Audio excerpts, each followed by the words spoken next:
Palabras más, con Álvaro García.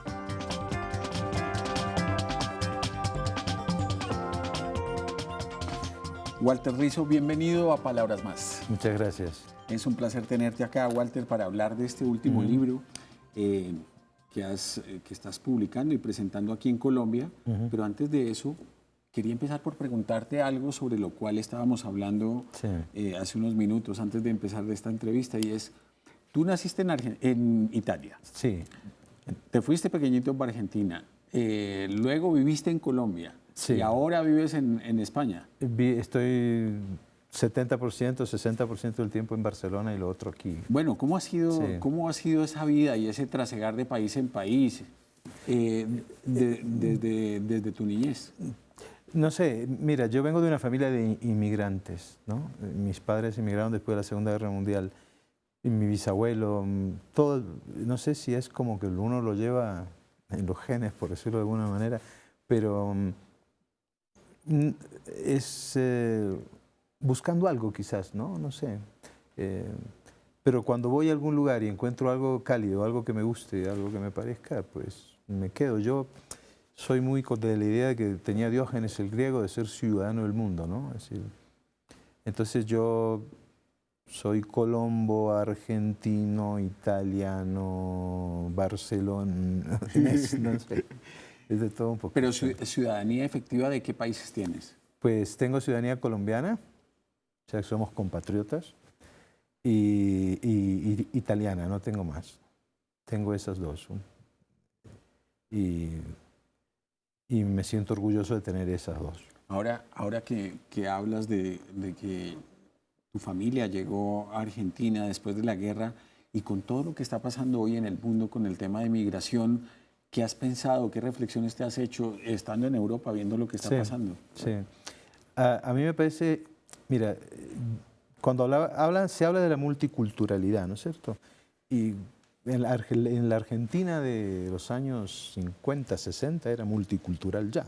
Había gente de todas partes. Y en Latinoamérica nos hemos caracterizado por no cerrar las puertas a la migración, ¿no? Entonces, y cuando llegó mano de obra calificada, ¿sí? El país se hizo grande, muchos países se hicieron grandes por los extranjeros. Entonces yo creo que Europa debería dejar de funcionar como una especie de gueto encerrado, de club VIP especializado. Debe entender de que de alguna manera influyó sobre la guerra de Siria directa o indirectamente, y que toda la gente que está llegando no es que los van a acoger porque son absolutamente vagos y no van a hacer nada. Ahí llega gente con mano de obra, llegan mucho tipo de gente que puede aportar cosas al país.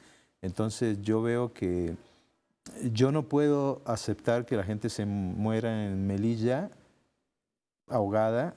Yo no puedo aceptar de que no haya solidaridad.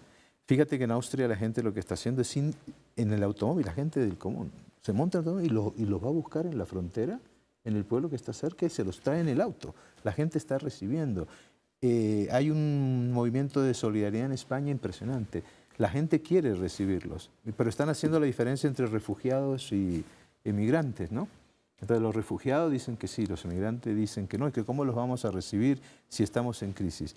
Pero cuando recibieron a los alemanes en la posguerra, porque Alemania es la que maneja Europa, cuando la recibieron en la posguerra, pues les abrieron las puertas en todas partes del mundo, hasta le perdonaron la deuda, ¿no?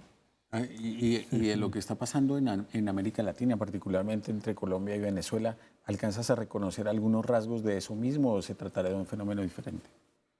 No, yo creo que es un fenómeno diferente. Yo creo que quizás aquí sea más una cuestión de personalidades enfrentadas. Yo no creo que solamente sea político el problema, creo que también es psicológico, ¿sí? Y cortar una frontera en un país donde la frontera es prácticamente que ficticia, donde están entremezclados, no tienen historias en común, pues hay una intención psicológica respaldada por alguna cuestión psicológica detrás, ¿no? Hay una intención política quizás, no sé. Las elecciones en Venezuela son pronto, ¿no? Tú cuando hablas de eso y conoces bien América Latina y con tu gran experiencia como psicólogo, expresada a través de una carrera brillante y la publicación de muchas obras, ¿encuentras diferencias entre la psicología de los países. Después hablamos de los individuos. Sí. Pero por ejemplo, ¿hay diferencias en la psicología de los países? ¿Es diferente la psicología de Colombia a la de Venezuela o a la de Argentina o a la de Brasil? ¿Encuentras rasgos distintivos? Sí, pero no tanto por países, sino por grupos de países, ¿no? Digamos, el Pacto Andino para mí, Ecuador, Perú, Colombia y Venezuela tienen unos rasgos especiales que son distintos a los del Cono Sur, por ejemplo, ¿sí? Y si tú te vas a las democracias del primer mundo, Finlandia, Dinamarca, Holanda, Suecia, incluyo a Canadá, y los comparas con Italia y España, pues parecen de hielo esos, ¿no? Es decir, son mucho más histriónicos los del sur que los del norte, parece. Pero, por ejemplo, cuando hacen esas encuestas que no son científicas, de que se sienten felices, qué tan felices son, ¿cierto? Dirán que los países, que Afganistán son los más felices, pues lo están midiendo mal. Pero sí hay, yo te puedo decir, por ejemplo, que Barcelona es más inhibida en la expresión de afectos de lo que es Andalucía, ¿sí? Te puedo decir cosas, que esas cosas que son del sentido común están sustentadas, son así, ¿no es cierto? Son más, y aquí puedes decir que en Bogotá la gente expresa menos los sentimientos, es menos asertiva, ¿sí? Que una persona de pronto en Cartagena, ¿no?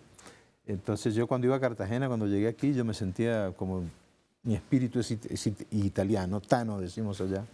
Yo me sentía en casa cuando estaba en la costa, ¿no? Y si vas a Italia te das cuenta cómo es la gente. Yo atiendo pacientes en Barcelona y llegan de muchas partes. Y hay una corriente nueva que es las terapias multiculturales. Y no puedes atender igual a una persona que viene con un burka, ¿sí? Con una burka, o a un holandés o a un señor que llega de Estados Unidos, o a un señor catalán, es distinto. Igual lo mismo pasa con las religiones, no es lo mismo atender a un musulmán que atender a un católico o que atender a un ateo. Esas cosas influyen y son como un tercer nivel, es como la visión del mundo del paciente, ¿no? O de la persona que va. Y no puedes atacar las visiones del mundo porque eso es poco ético. Tú lo que tienes que hacer es volverte una persona, un interlocutor válido, y él también. Vamos a discutir el aspecto ¿no? Por ejemplo, si una mujer es dependiente y piensa que no se puede separar de un hombre maltratante porque su religión se lo impide, ¿sí? Yo no puedo tomar esa creencia como una creencia irracional, ¿sí? Porque tengo que respetar su religión. Yo lo que la invito es a un diálogo para que miremos juntos cómo es la cosa, y si no, pido a un sacerdote que entre a la terapia y que me ayude, ¿no? Pero entonces lo multicultural va llevando a entender que esas visiones del mundo a veces son tan distintas que te lleva a cambiar la terapia en cada caso. Hay comunidades que son más simpáticas que otras para mí, eso es obvio. No voy a decir cuál me parece antipática, pero uno llega... En París los niños no lloran, es decir, exagerando, pero en Italia llora todo el mundo y canta. En la Argentina silban por la calle, en Italia cantan por la calle, en Madrid nadie silba ni canta por la calle. Argentina es el país que más revistas de humor tiene en el mundo. Son muy poquitas las revistas de humor que hay en Polonia, ¿sí? En Praga la música popular es Mozart, aquí es la salsa. Es decir, te vas a Cali y es la salsa. Allá no escuchas un ruido y yo en Medellín los sábados por la noche tengo que taparme los oídos, ¿no? Eso, sí, hay una variabilidad que hace interesante la profesión, ¿no?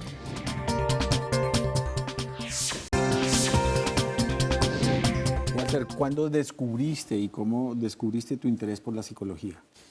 Pues mira, siendo muy joven, yo primero intenté ingeniería porque mi familia pensaba y me influyeron mucho para estudiar ingeniería. Yo estudié 4 años de ingeniería electrónica y me parecía una pesadilla. Yo nunca pude. En esa época los computadores funcionaban con un Fortran 4, que eran unas tarjetas así perforadas. El computador era del tamaño de este estudio, era una pesadilla. Yo no podía con eso. Y me hice hippie. Me fui a recorrer el país a dedo. Allá cuando uno dice me hice hippie, es literalmente me hice hippie. O sea, no solo implica dejarse el pelo largo, meterse a la bañera con los pantalones, sino empezar a estar con más gente con esa filosofía, ¿no? Con otros hippies. Sí. Entonces llegué a un lugar que se llama San Luis y tenía un amigo que se había metido a psicología y me empezó a hablar. Y había muchas chicas en la carrera, eso influyó para que eligiera psicología. Pero después me empezó a gustar y a gustar. Claro que si yo volviera atrás, digamos, porque yo mezclo mucho psicología con filosofía. También, estudié un tiempo filosofía y me gusta mucho. Porque los psicólogos tenemos que resolver los problemas y los filósofos plantean los problemas. Y me parece más interesante saber hacer las preguntas que dar respuestas, ¿no? Si volviera para atrás, yo haría una mezcla entre filosofía y antropología, quizás, ¿no? Muy interesante. Walter, ¿y cómo fuiste descubriendo, digamos, a través de tu tarea como terapeuta, las posibilidades que se abrían para escribir en el futuro libros? Sí, eso. Que tú digamos, has producido una enorme cantidad de libros. Sí. Sobre diferentes temas. Ahí, ¿cómo fuiste entrando por esa onda? Yo tengo libros técnicos escritos. Tengo 5 libros técnicos, mamotretos, para estudiar en la universidad. Mira, yo estaba teniendo pacientes en esa época en Medellín, como allá por los años 88 más o menos, y me tocaron muchos pacientes depresivos. Entonces yo le escribía cosas. Sacaba un cuentico de algún lado que le podía servir, o yo le escribía cosas y se los daba. Uno de esos pacientes recopiló todo lo que yo le había dado durante un año. Y él ya estaba dado de alta y llegó un 24 de diciembre y me dejó eso donde yo vivía. Estaba encuadernadito y todo. Me dijo, usted tiene que escribir un libro de esto. Entonces yo dije, ¿un libro de esto? Y empecé a mirar. Y en esa época no existía la palabra autoayuda, ¿no? Que corrompió un poquito esto. Pero entonces los psicólogos que trabajamos en esto pensamos que tenemos que divulgar la psicología, hacer prevención y promoción de salud. Eso implica crear estilos de vida saludables y llegar a la gente, ¿no? Entonces yo fui lo arreglé un poquito. Dije, con esto puedo ayudar a mucha gente que sea depresiva, por decir, ¿cierto? Entonces lo llamé Aprendiendo a quererse a sí mismo. Ahora se llama Enamórate de ti porque le cambié el nombre y lleva en el mercado 25 años, sostenido. Fue una sorpresa para mí porque yo lo encuaderné, fui a un lugar donde imprimían libros y me imprimieron el libro. Yo le dibujé la tapa, los metí a un Renault que tenía atrás y me iba por las librerías, recíbame en consignación estos 4 libritos, estos 5 libritos, y me empezaban a llamar. Después, no, vendimos 2. Yo decía, hubo 2 personas que me leyeron. Qué increíble. Entonces, pero claro, entonces ya empieza ahí una responsabilidad grande, ¿no? En el sentido de decir que tú lo que pones tiene que ser útil. No, si es estéticamente agradable, mejor, pues. Pero lo más importante es que sea útil y hacer ese trabajo de promociones, darle información a la gente antes que se produzca la enfermedad y en personas de la población en general. Si usted es afectuoso con su hijo y expresa el afecto así, tiene menos probabilidad futura de caer en la depresión o en la ansiedad, etcétera, etcétera. Y hacer prevención ya es en población que ya es vulnerable, ¿no? Que es un poco lo que hablo en este libro. Es decir, las personas muy aceleradas, las personas que buscan la ambición desmedida, las personas que producen las 24 horas, que se deprimen cuando están en vacaciones, esas personas que llamamos personalidad tipo A son más propensas a tener enfermedades cerebrovasculares y cardiovasculares, entonces hay que avisarles, Entonces me fui metiendo por esto, pero nunca dejé la academia, ¿no? Siempre estoy en la academia. Walter, ¿qué tenía ese primer libro de especial, si lo miras con la perspectiva del tiempo y de la experiencia que has acumulado con otro tipo de trabajos? ¿Qué tenía en particular ese libro que empezó a llamarle la atención a la gente, a ese que compraba ese librito o esos 2 libritos? La pregunta es muy buena porque la respuesta es no sé. Todos los días me lo pregunto. No tengo la menor idea. Y no me lo quiero preguntar mucho porque uno puede caer en un error, que es imitarse a sí mismo, ¿sí? Y la imitación en las personas adultas es una especie de corrupción de la propia identidad, ¿cierto? Tú debes tomar modelos que te inspiren, pero no para imitarlos, porque tú tienes tu propia manera de ser. Entonces uno se puede imitar a sí mismo. Entonces voy a reproducir ese libro, pero yo realmente te digo con toda sinceridad, yo cuando me siento a escribir un libro es porque lo he investigado con la universidad, lo hemos investigado con los pacientes, es un tema que yo veo que afecta y jamás se me pasa por la cabeza a mí si se va a vender o no. ¿Cómo es ese proceso? Cuando tú hablas de que ves un tema que puede ser interesante para el público o para una comunidad en particular y bueno, trabajas sobre él, ¿cómo descubres cuando un tema puede ser interesante y cómo vas trabajando al mismo tiempo el lenguaje apropiado para llevarlo a que una gran masa de entendible. público Lo más difícil de esto, yo me considero un traductor, no más. O sea, yo traduzco las cosas que son científicas duras en un idioma sencillo. Trato de que mantengan la profundidad que tienen que tener. Pero mira, un tema, por ejemplo, ¿cómo está afectando la posmodernidad a la calidad de vida de la gente? ¿Sí? Y cómo tenemos que cargar una mochila con piedras y con mandatos absolutamente irracionales. Eso uno lo empieza a ver. ¿Por qué? Porque el índice de ansiedad sube, ¿sí? El descontento sube, las relaciones interpersonales merman, hay más adicción al trabajo que en toda la historia, ¿sí? Es decir, una adicción. Cuando digo adicción, es adicción, con todas las características. ¿Cuándo uno sabe que está adicto al trabajo y cuándo no? Es decir, ¿cuándo es un tipo que trabaja mucho y cuándo está adicto al trabajo? Mira, cuando tú no puedes renunciar a lo que estás haciendo, te sientes mal. Cuando renuncias a eso, inviertes demasiadas horas y piensas que tu autorrealización personal está solamente en eso, que tú solamente rindes en eso, que tu vida gira alrededor de eso, ¿sí? Porque el apego no es sentir placer, el apego es la incapacidad de sentir placer cuando eso te está dañando, ¿ya? Esa es la adicción. Entonces, un workaholic es una persona que trabaja unas 20 horas, 18 horas al día, se olvida de la familia, se olvida de sí mismo, porque no es capaz de detectar las señales que le manda el organismo, decir, ojo, estás cansado, ojo, te puede dar la taquicardia, ojo, que te puede dar un infarto. Se vuelve competitivo, ¿sí? Y en las vacaciones se deprime, porque siente que no produce. Cuando hablabas ahora de la crisis también que se manifiesta, por ejemplo, en ese tema de la descripción de la posmodernidad, de toda su crisis, hablas de las relaciones interpersonales. Inmediatamente uno tiende a pensar en cómo se transforman con la aparición de la tecnología, el teléfono, el computador, no sé qué, Todo eso, ¿qué papel está jugando en las relaciones entre las personas? Yo creo que las está afectando. Es decir, en la posmodernidad hay una contradicción, una dicotomía, ¿sí? Uno de los valores principales es la autonomía, ¿sí? Eso es lo que se promulga. Es decir, en la posmodernidad la gente es más autónoma que lo que era la modernidad. Entonces, más independiente, ¿sí? Más libre. Pero al mismo tiempo, el indicador de apego sube estadísticamente. Y al mismo tiempo, las personas que son más independientes están extrañando relacionarse más íntimamente con otras personas, ¿sí?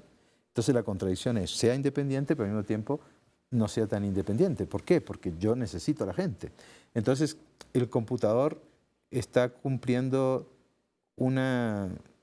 entre otras muchas cosas, se pierde el contacto con lo real. Entonces tú empiezas a tener personas virtuales. Por eso es la doble vida, los avatares. Hace poco una amiga mía me presentó se llama Carmen Aguilera, el avatar de ella, que es más alta, más bella y tiene una doble vida perfectamente desarrollada y te la presenta, ¿no? Y vos la saludás por el computador. Entonces, el inmediatismo, por ejemplo, ¿qué es? Que tú aprietas un botón y tienes todo en tiempo real, ¿no? Igual a la persona tú no la hueles, no la tocas, ¿sí? No eres capaz de percibir las expresiones, no se expresan lo mismo, no sientes el olor de la persona. Entonces todas esas cosas influyen mucho porque son claves muy importantes para estar con alguien. Entonces cuando la gente dice que hace el amor por internet, pues no hace el amor por internet, se masturba por internet, porque no se puede hacer el amor por internet. Entonces hay gente que, ¿de qué te vas a enamorar? De lo que está diciendo. Claro que te lo puede decir de un tono determinado, pero no es lo mismo que abrazar a una persona. ¿sí? Eso no lo reemplazan. El inmediatismo, aprietas un botón y todo baja ya. El tenés en tiempo real lo que se te dé la gana. En mi época, cuando mi novia me escribía en una carta, ¿cierto? Y la carta venía con una clave, que no eran números, sino el perfume, ¿ya? Entonces se demoraba 10 días para llegar la carta. Tú la abrías, le escribías otros 10 días. Ese fenómeno de espera no era angustiante, no era vivido como incertidumbre, era vivido con ilusión, ¿sí? No me daba gastritis, ¿sí? Faltan 10 días, faltan 4, qué dicha, ¿no es cierto? Y era pues una fantasía también, porque nos escribíamos cosas eróticas, bueno. Pero ese fenómeno de espera que determina en gran parte la ansiedad se ha venido al mínimo. Entonces, en mi época también decíamos, vos sos más joven que yo, pero en mi época, no sé si en tu época decían, vamos a matar el tiempo, vamos a pasar el tiempo. Nos sentábamos en la vereda, había un aburrimiento creativo, ¿sí? Sí. Había un ocio especial. Ahora ya no, ¿de acuerdo? El inmediatismo no solo te lleva a que sea ya y que tengas poca tolerancia a la frustración, porque tiene que ser todo inmediatamente, sino a lo que los filósofos llaman la multitarea, que es hacer muchas cosas al mismo tiempo, que es una conducta animal, no es una conducta humana. La conducta humana es hacer una cosa y poder desligarte de otras. El animal tiene que estar pendiente de 1000 cosas al mismo tiempo. Entonces, claro, compramos minutos, compramos tiempo, el tiempo no nos alcanza. Entonces, todo eso va generando una enfermedad. En eso colaboran claro, si se cae la red, los aparatos, si se cae la red o tu celular ya no funciona y el WhatsApp no funciona y el Fast Time no te funciona, los adolescentes se desesperan. Entonces yo les digo, si yo pudiera, yo les quitaría la red un día a propósito para que vean, uy, esto es una mesa, como que empiecen a estar en el este mundo real. Sí, que vengan al mundo real. Bueno, Walter, Sí. te invito a que hagamos una pausa un segundo para venir a hablar de lo que estás planteando y proponiendo en este libro.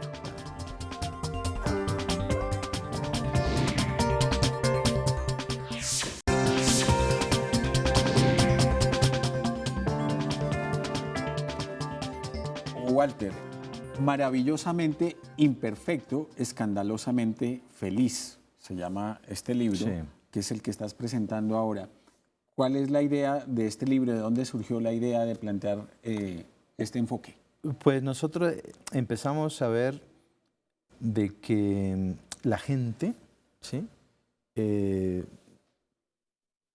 Para evitar un extremo se va para el otro extremo. Empezamos a ver que hay antivalores, ¿sí? Socialmente. Por ejemplo, ser inseguro es un antivalor. Ser inseguro es malo. Entonces la cultura, la sociedad te lleva al otro extremo. La gente segura jamás duda y siempre sabe qué es lo que quiere. Como para generar de alguna manera un antídoto contra esto. Pero este antídoto es peor el remedio que la enfermedad. ¿Por qué? Porque te obliga a alcanzar un nivel de perfección o un nivel de ejemplaridad, a un nivel de adecuación, de rendimiento óptimo que te va a perjudicar porque no existe la persona que no duda. ¿De acuerdo? Entonces esto se convierte en otro antivalor peor que este. Entonces no vamos a los puntos medios, ¿sí? Que los puntos medios son lo virtuoso, en este caso de la inseguridad.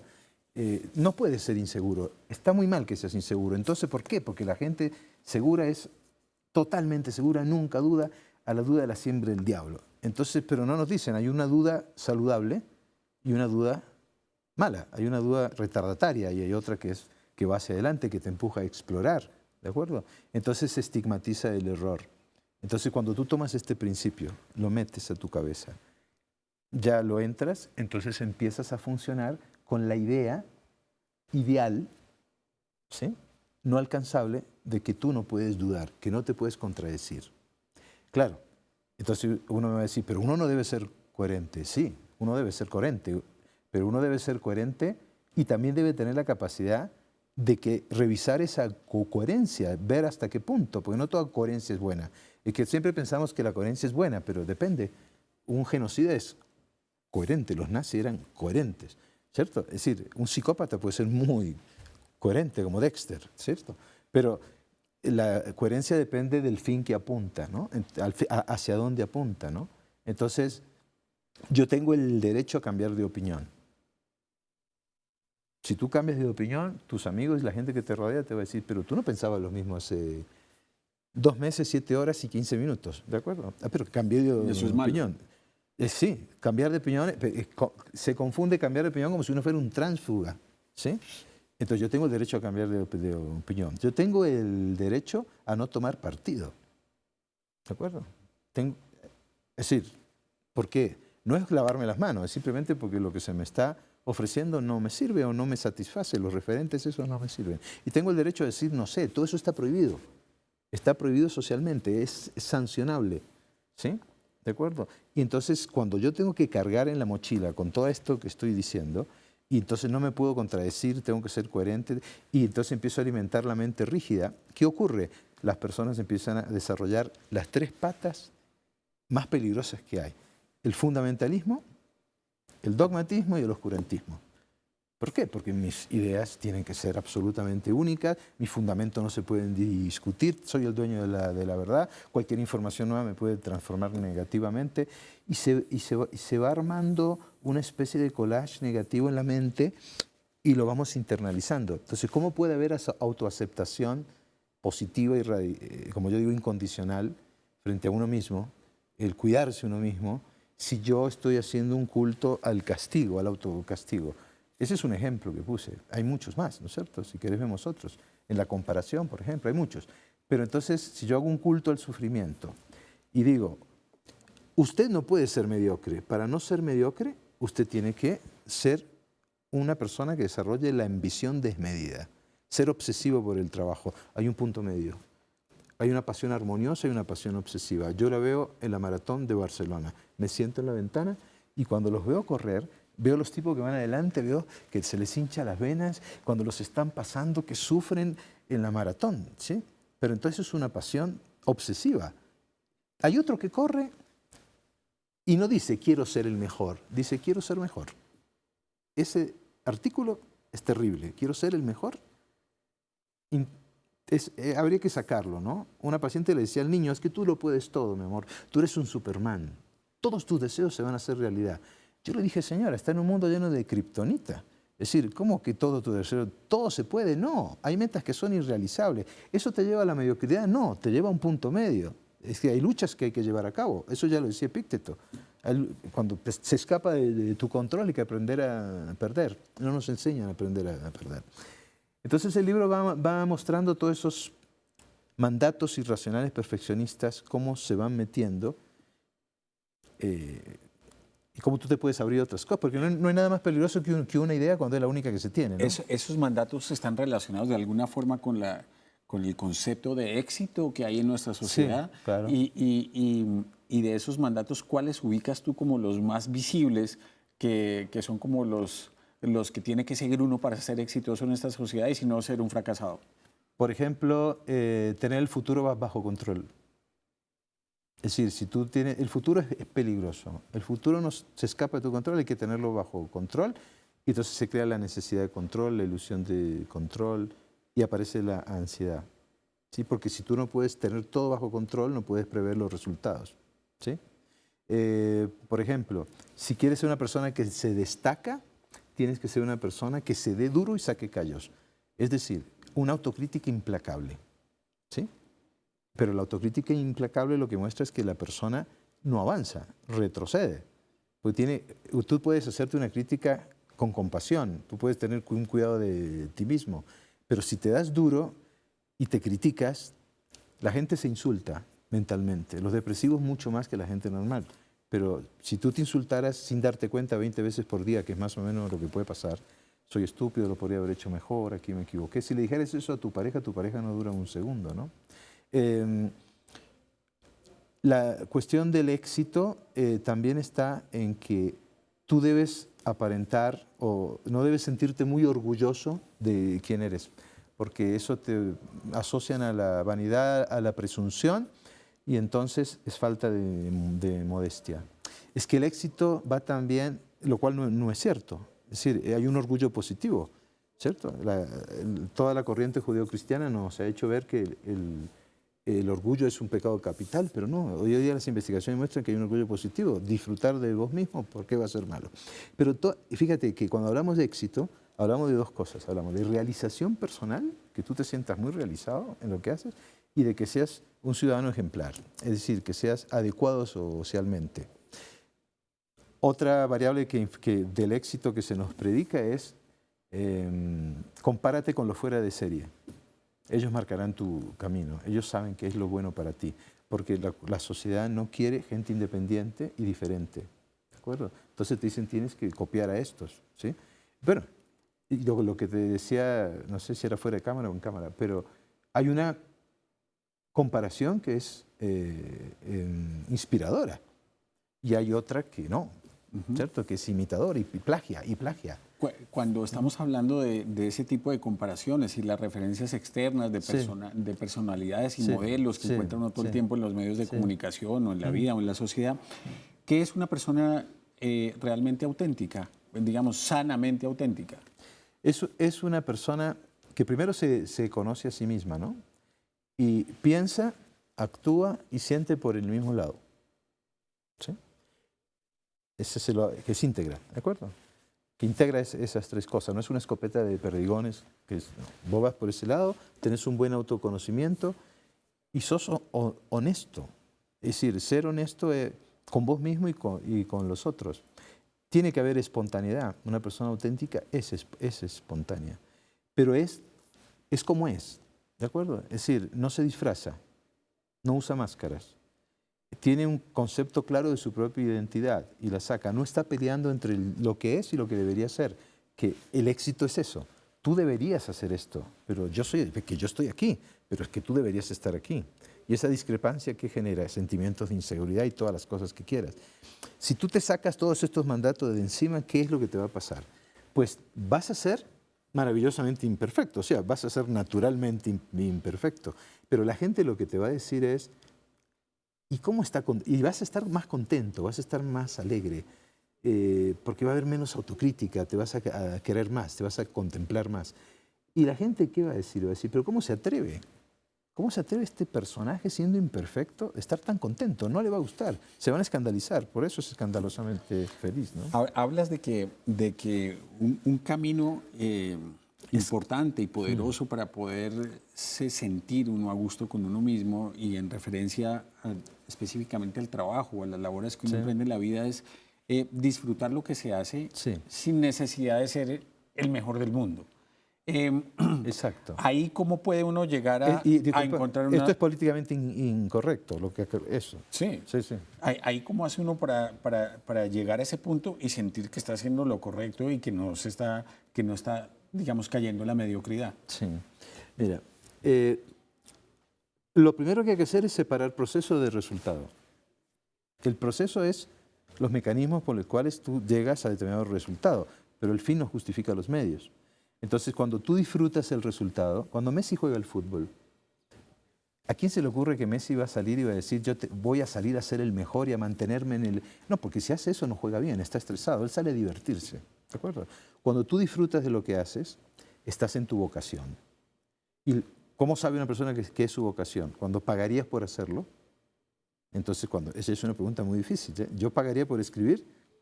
Quizás sí. ¿Y pagaría por cocinar? No me cabe duda. ¿Pagaría por atender pacientes? No, me tienen que pagar. Y quizá la vocación vaya más por otro lado. Cuando tú lo haces, no lo has tenido que aprender mucho tiempo. Lo has aprendido demasiado rápido. No digo que venga totalmente con vos, pero no tenés que hacer un posgrado en Harvard para hacerlo bien. Te sale. Y la otra es que cuando lo haces, la gente te rodea y te admira. Ahí estás en tu vocación, ¿de acuerdo? La idea es esforzarse, la idea es avanzar. Pero siempre disfrutando de lo que haces. Estando en el proceso implica cuando, quizás esta frase de la poeta Rumbeck sirva. La felicidad no es una estación a la cual hay que llegar, sino una manera de viajar. Viste que tú haces un viaje de gente que dice, ¿cuánto falta? ¿Cuánto falta? Maldita sea, ¿cuánto falta? Y hay otro que dice, ya, llegamos, no lo puedo creer, se me hizo corto. Entonces, claro, hay una parte que es salud mental y otra parte que no.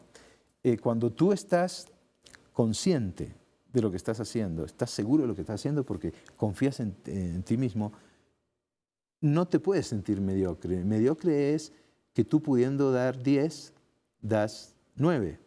Pero cuando tú estás en tu vocación y lo haces para divertirte, el éxito llega. Es un agregado, es un plus, ¿sí? Entonces, volvamos a la de Barcelona. Hay gente que compite con ella misma y está muy bien. Es decir, a ver si puedo llegar a terminar la... Esos vos los ves corriendo atrás felices. Y se ríen. Y se ríen y se tiran agua los gorditos entre sí. Y los otros se están matando para llegar. ¿Quién la pasa mejor? Ahora, si estás en un deporte de alta competencia, obviamente tenés que hacerlo. Hay una película que ganó el Oscar al mejor actor de reparto el año pasado, Whiplash, de los bateristas, de cómo un tipo se mata por ser el mejor, pero no se justifica. ¿Sí? Yo no quiero ser el mejor. Mira, estas 3 frases le va a servir al oyente. La perfección del yo hay que cambiarla por el mejoramiento del yo, que es otra concepción. El delirio de grandeza cuasi narcisista de ser el mejor hay que cambiarlo por expandir el ser. Expandirme, más horizontalmente que verticalmente, empezar a relacionarme bien, funcionar bien en mis áreas, ¿de acuerdo? Estar tranquilo.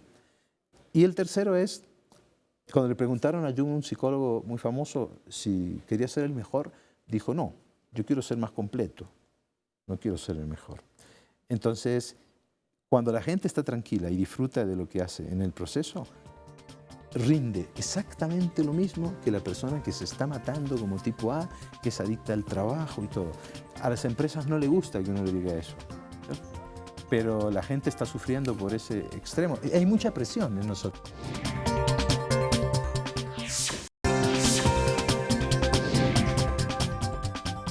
Otro de los factores que tú destacas en el libro que puede generar ese tipo de presión es el que dirán. Que la gente está pendiente de qué van a decir de uno, si asume tal o cual actitud, si hace o no hace determinada cosa en la vida o en su trabajo o en su vida personal, etc. Ahí, ¿qué herramientas puede encontrar una persona como para liberarse de esa presión? Nosotros llevamos ejercicios para enfrentar la vergüenza. Suenan muy raros, pero en terapia cognitiva hacemos eso. Haga el ridículo a propósito. Entra a una carnicería y pide un par de zapatos. Predique la venida del Señor en la conferencia anual de ateos. Ládrele a la gente. Cuando vos empezás a hacer esas locuras que están reglamentadas en psicología, que obviamente sin violar los derechos de nadie, empezás a perder el miedo al ridículo, ¿sí? Ahora, hay otra cosa que uno tiene que comprender, y el cambio debe ser cognitivo. Hagas lo que hagas, a la mitad de la gente no le vas a gustar. Se dice que hay una sola cosa que Dios no puede hacer, que es gustarle a todo el mundo. Y si eso no lo puede hacer Dios, menos vos. Si vos te quedás en un banco de una plaza con los brazos cruzados, sin moverte, a la mitad de la gente no le vas a gustar. Entonces también tenés que pensar que si esa gente, si tú dependes de la opinión de la gente para validarte a ti mismo, ¿sí? De cualquier persona, porque uno puede elegir críticas constructivas, ¿qué va a pasar? Vas a ser muy vulnerable. Se pueden juntar 7 personas de esas y te dicen que sos un asco y se acabó. Yo conozco gente que escribe muy bien y no publica porque los 3 que saben de literatura, amigos, le dicen que son muy malos, ¿sí? O conozco personas que no se arriesgan y que no exploran el mundo y no van más allá por el miedo a la opinión negativa de los otros, ¿sí? Eso se llama necesidad de aprobación. Y eso puede limitarte hasta cualquier extremo. Contra eso nosotros proponemos la asertividad. Es la capacidad de decir no, expresar desacuerdo y dar una opinión contraria, ¿sí? Estás en una fila y se te mete una persona adelante. Fíjate lo que pasa. El 70% de personas no dice nada. El 20% grita y se ofusca. Y hay un 10% que es asertivo, que sin gritar dice, señora, haga la fila, por favor. Si no la quiere hacer, haga una huelga de hambre aquí mismo, ¿sí? Walter,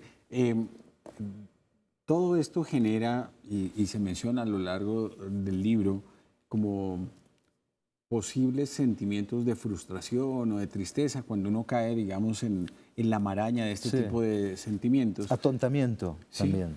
¿Hay alguna manera de canalizar positivamente el hecho de que uno esté triste o esté frustrado por alguna circunstancia? La frustración es la incapacidad, cuando tú te sientes incapaz de alcanzar una meta. Esa es la definición de la frustración. Entonces, la manera de manejar la frustración es revisar las metas. ¿De acuerdo?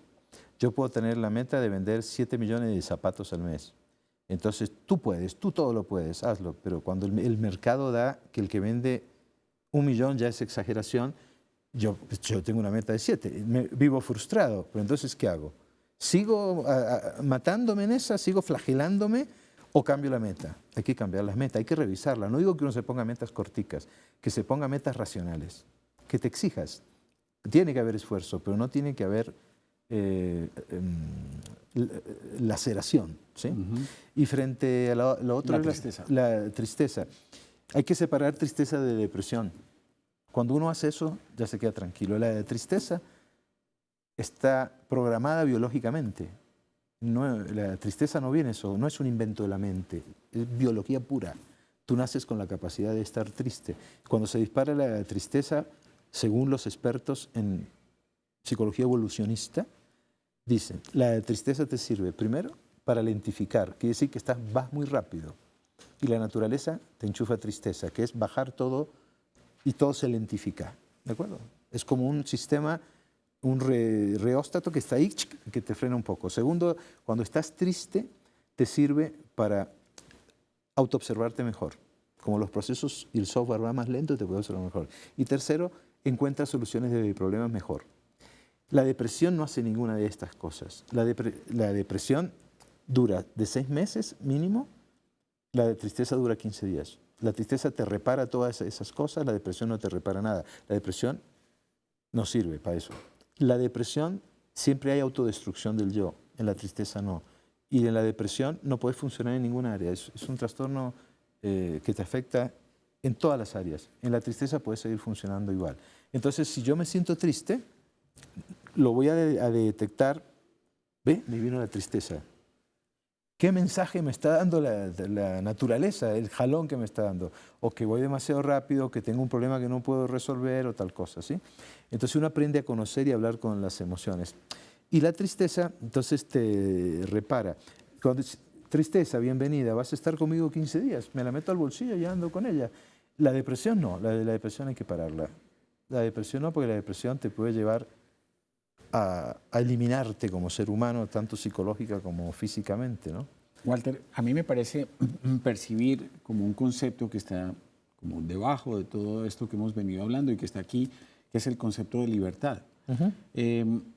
Realmente, ¿cómo aspirar a ser libre en una sociedad o en un entorno donde hay tantas presiones de tipo social, de tipo afectivo, la tecnología, el mundo cambia, la política cambia? Sí, claro, claro. Ahí ¿cómo puede uno aspirar a la libertad? Hay un gran debate en filosofía sobre eso, pero que eso daría para 3 programas. Pero mira, tú no puedes hacer lo que quieras, obviamente. Aunque inclusive existe la desobediencia civil de Thoreau y algunas personas las aplican. Gandhi echó los ingleses con eso, con sacarse una foto tomando sal, pues, y otras cosas. Pero uno tiene deberes sociales. Entonces, en esos deberes sociales, obviamente, tenés que tener autocontrol y no podés hacer todo lo que querés. Pero hay algo que no te pueden tocar, que es lo que Marco Aurelio llamaba la ciudad del interior. Tú puedes ser un libre pensador y puedes crear resistencia a que te laven, te hagan un lavado cerebral, como todas estas cosas, ¿de acuerdo? Tú puedes ser libre en tu mente. Epicteto decía, me pueden llevar a la cárcel, me pueden cortar el cuello, pero ¿quién te dijo que el cuello me pertenece? El cuello no es mío. Me pueden cortar la pierna, también, córtame lo que quieras. Lo único que no vas a poder apoderarte es lo que yo pienso. Y eso es la ciudad del interior, el último reducto en el cual tú puedes decir, estoy de acuerdo con esto y estoy de acuerdo. Para mí ser libre es eso, no es vestirme como quiera solamente, sino es que mi pensamiento pueda ser un libre pensador, como decía Bertrand Russell, ¿no? Que yo pueda pensarlo. Y quizás no tengas que decirlo siempre porque no es adaptativo. Quizás lo puedas decir de una manera disimulada o quizás te tenés que jugar y decir lo que realmente pensás. Pero entonces, si tú generas resistencia, si tú te opones y te rebelas a ese lavado cerebral y encuentras tu propio camino, pues entonces vas a estar bien. Ahora, si tenías 100 amigos, de una vez te digo que vas a tener 10. Pero vas a tener 10 que se van a jugar por vos. Vas a tener 10. ¿Y uno para qué quiere tener 100 amigos? Qué pesadilla, no tendría tiempo.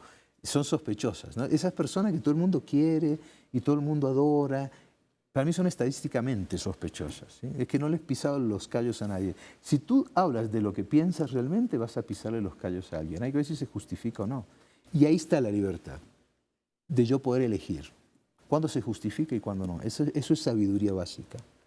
Pues Walter, muy interesante lo que estás planteando y lo que le estás proponiendo a la gente en este último libro que publica Planeta, que se llama Maravillosamente Imperfecto, Escandalosamente Feliz.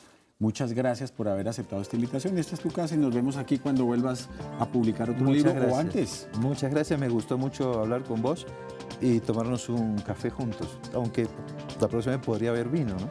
Bueno, tratemos. Gracias. Bueno, gracias.